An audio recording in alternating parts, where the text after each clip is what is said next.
అందరికీ నమస్కారం. తులసి మొక్క ప్రాధాన్యతను గురించి వివరించుకుందాం. వివరిస్తున్నవారు బాలసుబ్రహ్మణ్యం, కలవల్లపల్లి. భారతీయ సంస్కృతిలో తులసికి ప్రత్యేక స్థానం ఉంది. తులసి లేని ఇల్లు ఉండదు. తులసి లక్ష్మి. తులసి లేని హిందువుల ఇల్లు ఉండదు. తులసి లక్ష్మీ స్వరూపం. అసలు తులసి మొక్కకు ఎందుకంత ప్రాధాన్యత? తులసి ప్రత్యేకత ఏమిటి? ఇలాంటి విషయాలు వివరించుకుందాం. మన పూర్వీకులు దేనినైనా పూజించండి అంటే అందులో ఆధ్యాత్మిక, ఆరోగ్య, వైజ్ఞానిక కారణాలు తప్పకుండా ఉంటాయి. మనకు అవి తెలియవు అంతే. తులసి గురించి కొన్ని మాటలు చెప్పుకుందాం. మామూలు మొక్కలు, చెట్లు ఉదయం మొత్తం కార్బన్ డయాక్సైడ్ పీల్చుకొని ఆక్సిజన్ వదులుతాయి.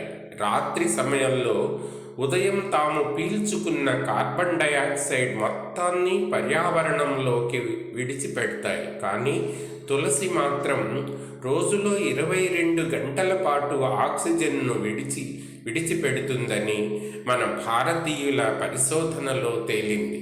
వృక్షజాతిలో మరి ఏ మొక్కకు ఈ ప్రత్యేకత లేదు. తులసి ఔషధ గని. తులసిలో ప్రతి భాగం ఆయుర్వేద చికిత్సలో వాడతారు. తులసికి ఉన్న ఘాటైన వాసన కారణంగా తులసి వాసన వ్యాపించినంత మేర ఈగలు, దోమలు, పాములు రావు. అందుకే మనం సంప్రదాయంలో ఇంటి ముందు, వెనుక తులసి మొక్కను పెట్టి పూజించమన్నారు. ఫలితంగా ఇంట్లోకి పాములు రాకుండా ఉంటాయి. తులసిలో విద్యుత్ శక్తి అధికంగా ఉంటుందని ఆధునిక వైజ్ఞానిక శాస్త్రజ్ఞులు కనుగొన్నారు. వేదంలో కూడా వృక్షాల్లో ఉన్న విద్యుత్ గురించి ప్రస్తావన ఉంది. తులసి ఏ ఇంటిలో ఉంటే ఆ ఇంటి మీద పిడుగు పడదు అని పరిశోధకులు తేల్చారు. తులసిలో ఉన్న ఈ విద్యుత్ శక్తిని మన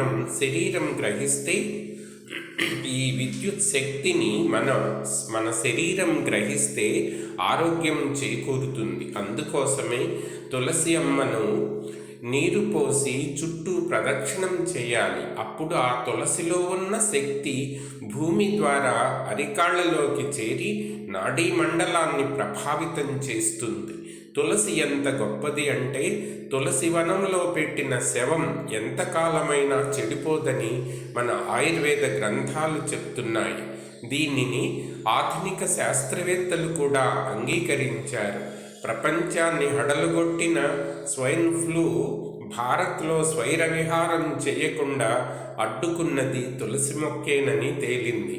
తులసి గాలి కారణంగా జనంలో స్వైన్ ఫ్లూను తట్టుకునే రోగనిరోధక శక్తి పెరిగిందట. అంటే మన తులసి చెట్టు మనకు ఆయుష్ పోసింది అన్నమాట. ఏ ఇంట్లో అధికంగా తులసి మొక్కలు ఉంటాయో ఆ ఇంట్లో జనం ఆరోగ్యంగా ఉంటారు. తులసి చెట్టు కాలుష్య ప్రభావాన్ని తగ్గిస్తుంది. తాజ్మహల్ కాలుష్యం బారిన పడి మసకబారకుండా ఉండడం కోసం తాజ్మహల్ పక్కనే 1,00,000 తులసి మొక్కల వనాన్ని ప్రత్యేకంగా పెంచారు. అలాగే తులసి చెట్టు దగ్గర చేసే ప్రాణాయామం, ధ్యానం, యోగా మరిన్ని మంచి ఫలితాలను ఇస్తాయి. కాలుష్య జీవనంలో కనీసం మనిషి ఒక తులసి మొక్కైనా పెంచాలి. నల్గొండ జిల్లాలో ఫ్లోరోసిస్ వ్యాప్తిని తగ్గించడానికి ప్రభుత్వం ఎంతో ప్రయత్నం చేస్తుంది. తులసి ఆకులు నీటిలోని ఫ్లోరోసిస్ వ్యాప్తిని తగ్గిస్తాయని ఈ మధ్య ధృవీకరించారు. మనం పెరటి తులసిని సక్రమంగా వాడుకుంటే రూపాయి ఖర్చు లేకుండా అనేక మంది జీవితాలలో వెలుగులు నింపవచ్చు. ఇది తులసి మహత్యం. తులానాం నాస్తి ఇతి తులసి అన్నారు. దేని గురించి ఎంత చెప్పుకున్నా, ఈ తులసి మొక్కను గురించి ఎంత చెప్పుకున్నా ఇంకా చెప్పుకోవాల్సింది మిగిలి ఉంటుంది. దాన్ని తులసి అంటారు అని అర్థం. తులసి ప్రాధాన్యత గుర్తించారు కాబట్టి జపాన్లో కూడా ప్రతి ఇంటిలో తులసి చెట్టు తప్పక పెంచుకుంటూ ఉంటారు. ధన్యవాదాలు.